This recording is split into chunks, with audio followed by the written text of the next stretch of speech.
5 months pregnant. He lied. Tonight she texted him, "Meet me after dinner. We have to end this before it destroys us all." He read it 50 times.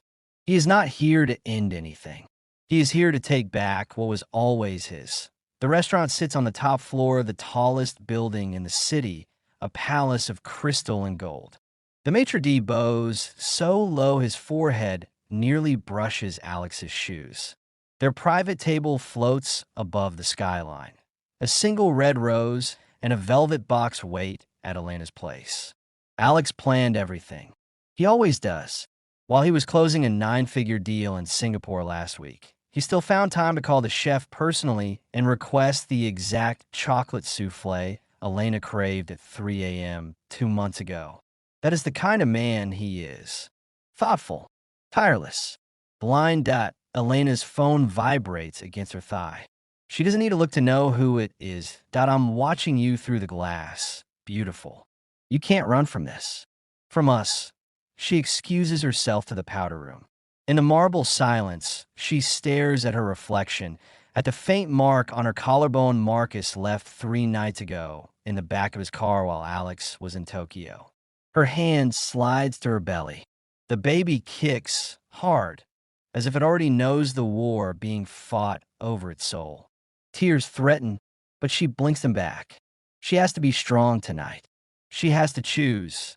Back at the table, Alex is on one knee. The velvet box is open.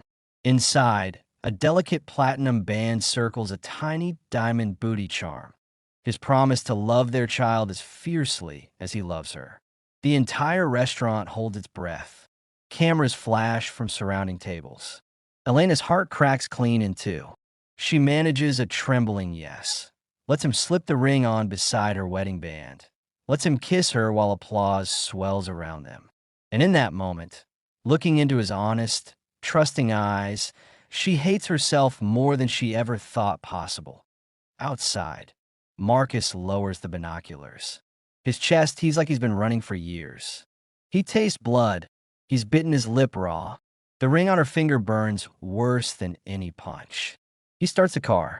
The drive home is quiet. Alex hums along to their wedding song, playing softly through the speakers. One hand on the wheel, the other lays through Elena's. Every time they pass beneath a street lamp, light flickers across her face, and he thinks she has never looked more beautiful. He has no idea she is counting the seconds until she can breathe again. They pull through the wrought iron gates. The mansion's windows glow warm and golden, a fortress of everything Alex built for her. He helps her from the car, steadying her the way he has every day since the 2 pink lines appeared. At the front door, he sweeps her into his arms like a new bride, laughing when she protests about the wait. Inside, he carries her up the grand staircase toward their bedroom, whispering that he has one more surprise waiting under the pillows.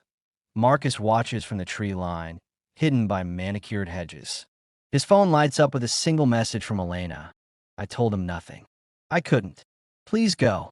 I'm begging you." He smiles, cold and slow, and types back, "You don't get to decide anymore. Look out your window in exactly 5 minutes. Then you'll see how far I'm willing to go for the woman I love and the child that might be mine." Upstairs, Alex lowers Elena onto silk sheets and kisses her forehead. "Wait here, love." 2 seconds. He disappears into the walk-in closet to fetch whatever perfect gift he's hidden. Elena sits frozen on the edge of the bed, pulse roaring in her ears. She walks to the balcony doors, pushes them open, and steps into the cool night air. Far below, a single match flares to life in the darkness. Then another, and another. A trail of tiny flames begins to snake across the lawn, spelling words only she can read. "I'm not leaving without you." Her scream catches in her throat just as Alex returns, holding a tiny pair of hand-knitted booties and a grin that could power the city. He sees her face, follows her gaze to the burning message on his perfect lawn, and for the first time in his charmed life, Alexander Harrington understands that some nightmare's money cannot buy away.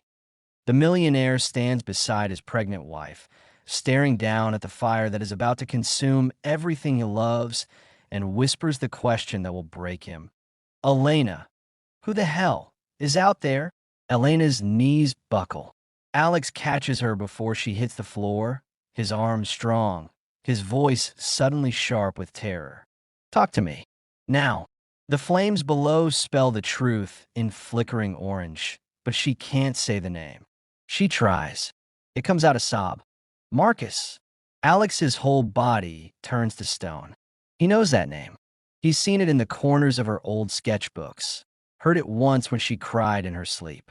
He just never believed it still mattered. He releases her like she's suddenly burning him and strides to the balcony. The lawn is empty now. Only the dying letters remain. He pulls out his phone, thumbs already dialing security, private investigators, whoever can make this disappear.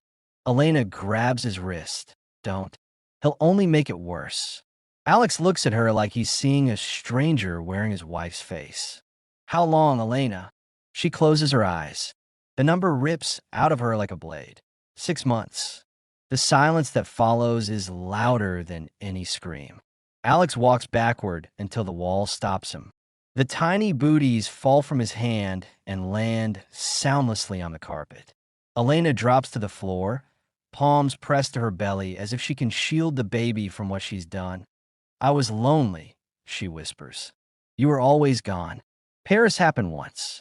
Then it kept happening. I hated myself every single time, but I couldn't stop. Alex's voice is raw gravel. Is the baby mine? She meets his eyes, tears streaming. I don't know. That night, Alex sleeps in the guest wing for the first time since they bought the house.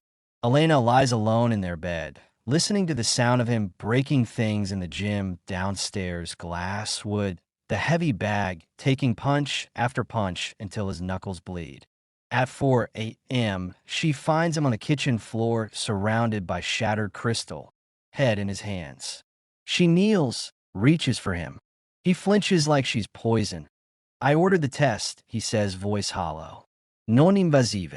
Results in 10 days. After that, I don't know who we are anymore.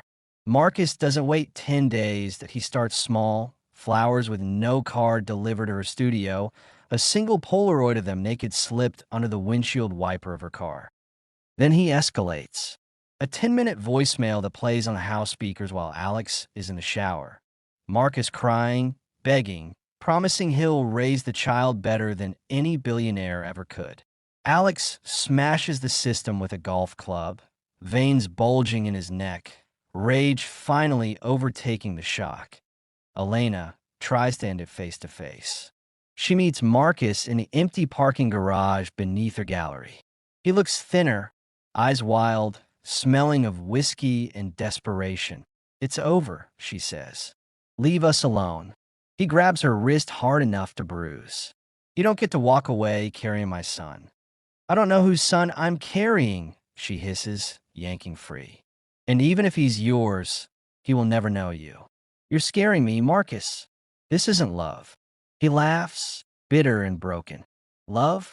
You think what you have with him is love. He bought you. I bled for you. She turns to leave. He calls after her, voice cracking. If that test says it's his, I'll disappear. If it's mine, I'm taking you both. The next 72 hours are a slow-motion car crash. Alex hires the best security money can buy. The estate becomes a fortress. Elena Barelayat. The baby grows quiet, as if it feels the storm. Alex still drives her to every appointment, sits beside her while the doctor draws blood, holds her hand in the waiting room even though his grip is ice. They don't speak unless it's about logistics. Day 10. The envelope arrives by courier. Alex signs for it with shaking hands. They sit on opposite ends of the couch like strangers forced to share a lifeboat. Elena's fingers tear the paper. She reads the single line first. Her breath leaves her body in one rush. She hands it to Alex without a word. Probability of paternity, 99.9997% Alexander Harrington. For a long moment, he only stares. Then the paper slips from his fingers, and he drops his head into his hands and cries. huge, wrenching sobs that shake his whole frame. Elena crawls across the couch and wraps her arms around him from behind. This time he doesn't pull away.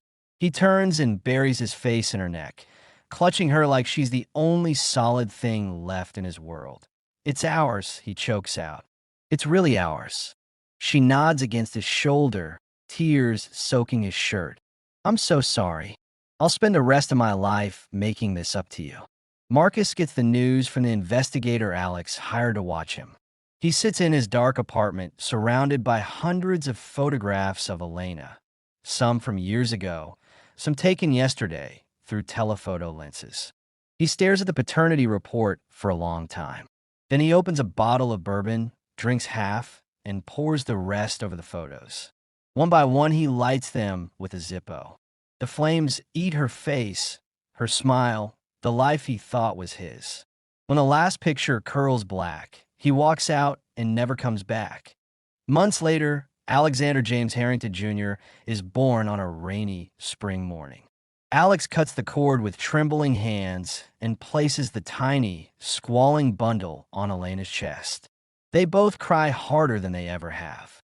In a recovery room, Alex climbs into the narrow bed beside her, careful of tubes and wires, and holds them both so tightly the nurses pretend not to notice. Outside the window, the city keeps moving, indifferent and bright. Inside, a family begins the long, messy, beautiful work of stitching itself back together. Alex kisses Elena's forehead, then the baby's. "We're going to be okay," she whispers. He believes her. For the first time in months, he really does. And somewhere across the country, Marcus Vale deletes every trace of them from his phone, boards a train with a single duffel bag, and watches the skyline disappear. He doesn't look back. Some loves you survive by letting them burn.